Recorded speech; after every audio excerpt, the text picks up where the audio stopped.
আপডেটত মই ৰশ্মি লৈ আহিছো এই মুহূৰ্তত এটা ব্ৰেকিং নিউজ আজীবন জেল অথবা যাৱজ্জীৱন জেল আৰু মৃত্যুদণ্ড হ'ব পাৰে শ্যামকানু মহন্ত আৰু সিদ্ধাৰ্থ শৰ্মা পুনৰবাৰ জনাইছো এই মুহূৰ্তত এটা ডাঙৰ খবৰ যাৱজ্জীৱন জেল অথবা মৃত্যুদণ্ড হ'ব পাৰে শ্যামকানু মহন্ত আৰু সিদ্ধাৰ্থ শৰ্মাৰ ইতিমধ্যে সিআইডিয়ে বিশেষ ধাৰা সংযোজন কৰিছে জুবিন গাৰ্গৰ মৃত্যুৰ সন্দৰ্ভত আৰু এই বিশেষ ধাৰাটো হৈছে 103 বিএনএছ 103 ধাৰাটোৱে বহু কথা উল্লেখ কৰিছে আৰু জনাই আছো এই মুহূৰ্তত এই ধাৰাক লৈ গ্ৰাফিক্স প্লেটৰ জৰিয়তে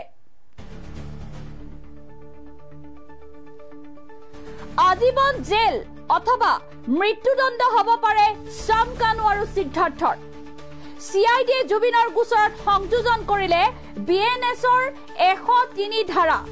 আৰু দোষী সাব্যস্ত হলে চৰম শাস্তি দিয়া হ'ব শ্যামকানু আৰু সিদ্ধাৰ্থক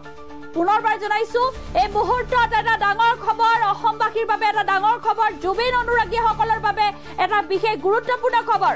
আজীবন জেল অথবা মৃত্যুদণ্ড হ'ব পাৰে শ্যামকানু অৰ্থাৎ শ্যামকানু আৰু লগতে সিদ্ধাৰ্থৰ সিআইডিয়ে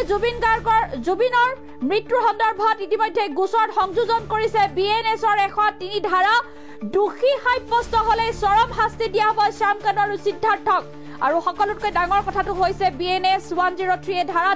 এই ধাৰা যেহেতু সিআইডিয়ে লগাইছে আৰু এই ধাৰাত বিশেষকৈ এই ধাৰা মতে জানিব পৰা মতে বিএনএছ 103 নং ধাৰাত হত্যাৰ শাস্তি বিষয়ে উল্লেখ কৰিছে আৰু এই শাস্তি এনেধৰণৰ হয় যে যিকোনো ইয়াত উল্লেখ কৰা মতে যিকোনো ব্যক্তিয়ে হত্যা কৰিলে মৃত্যুদণ্ড বা যাৱজ্জীৱন কাৰাদণ্ড শাস্তি হ'ব পাৰে আৰু লগতে জৰিমনা বিহা হ'ব পাৰে ইয়াৰ লগতে এটা গোট হয় যদি এজন ব্যক্তিৰ হত্যা কৰা হয় পৰিকল্পিতভাৱে হত্যা কৰা হয় তেতিয়া এই ধাৰাটো লাগে 103 বিএনএছ 103 ধাৰাটো লাগে আৰু এই বিএনএছ 103 ধাৰাটো লাগিছে সিদ্ধাৰ্থ আৰু শ্যামকানুক লগাইছে সিআইডিয়ে পুনৰবাৰ জনাইছে এই মুহূৰ্তত এটা ডাঙৰ খবৰ আজীবন জেল অথবা মৃত্যুদণ্ড হ'ব পাৰে শ্যামকানু আৰু সিদ্ধাৰ্থৰ সিআইডিয়ে জুবিনৰ গোচৰত সংযোজন কৰিছে ইতিমধ্যে বিএনএছৰ 103 ধাৰা দোষী সাব্যস্ত হলে চৰম শাস্তি দিয়া হ'ব শ্যামকানু আৰু সিদ্ধাৰ্থক পুনৰবাৰ জনাইছো এই মুহূৰ্তত এটা ডাঙৰ খবৰ ৰাজ্যবাসীৰ বাবে এটা ডাঙৰ খবৰ বিএনএছ 103 সংযোজন কৰা হৈছে জুবিন গাৰ্গৰ মৃত্যুৰ গোচৰৰ সৈতে যেহেতু অসমবাসী অধিক আগ্ৰহেৰে বাট চাই আছিল আৰু আজি জানিব পৰা গৈছে যে সিআইডিয়ে জুবিনৰ গোচৰৰ সৈতে সংযোজন কৰিছে নতুন ধাৰা